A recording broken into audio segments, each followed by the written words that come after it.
Justin Tomlinson. Good to speak, and it's a real pleasure to follow the honourable member. I was very proud to serve under his chairmanship for a whole 3 weeks or so, and then reappear as the minister some weeks later. And he certainly has a formidable knowledge across the broad spectrum of issues, and certainly always chairs those meetings in the right spirit to tease out what is needed to do to help some of the most vulnerable people in society. And I rise to warmly welcome the various increases that are being set out by the Minister tonight in what must be his 20th one of these. It's seemingly, they come round much quicker every year.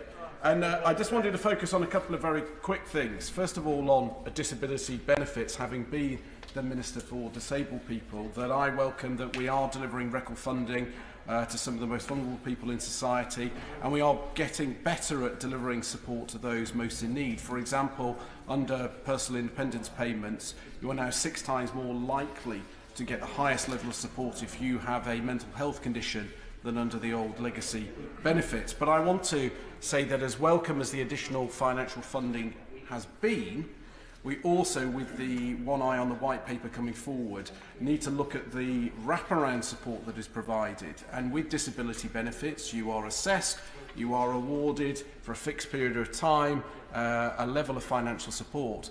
But we do nothing to signpost the additional help. And if you look at things such as mental health, where government, with cross-party support, we're all committed to providing additional support for people with mental health, it's often very difficult to target that support provided either by the NHS or associated organisations, because we can't identify the people who need it. Yet we've identified them through the personal independence payment system, and we should be signposting claimants to the wide range of support, whether that's charities, government, formal, informal, to let them know what's available in their local postcode. My office, we host, for example, a monthly Parkinson's coffee morning, and that's actually predominantly for the carers, so they can share their experiences, discuss where they're able to get support, and it's a huge benefit to those people. But we could be using the data that we've got to share that best practice. And I now want to just quickly turn to the support for those who are on unemployment benefit predominantly through the universal credit. And again, I welcome the government's moves this year to increase. But again, with one eye on that white paper, we must not lose sight of the need to, wherever possible, localise and target the support that is available. We spend billions of pounds on work support programmes.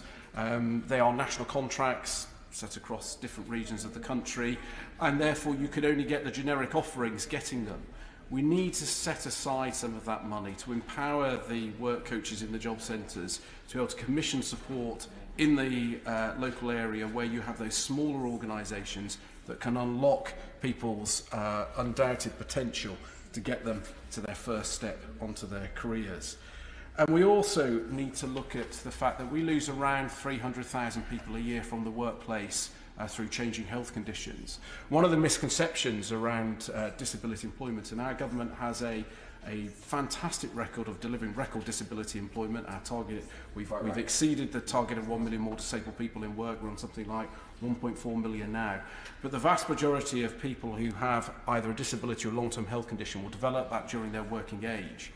And we must get better at providing earlier intervention to keep them out of the benefit system, because there is nothing worse than your health condition changing, deteriorating, the added pressure and challenges that gives at the same time that your confidence has been shattered because you crashed out of work and then having to suddenly present yourself at the job centre. So where it's a big business, they should be investing in providing access to additional support and healthcare. And I had the pleasure of doing some really good visits where they did look out for their the welfare of their staff, and it wasn't just because that's corporate responsibility. Recruiting people and retaining people in your organisation, particularly where there are skill shortages, it's a win-win situation. Now, the reality is many small and medium-sized businesses wouldn't necessarily be able to do that, but again, the government needs to get better at signposting where they can get advice or can get support. And the example I'd give here is through the Health and Safety Executive.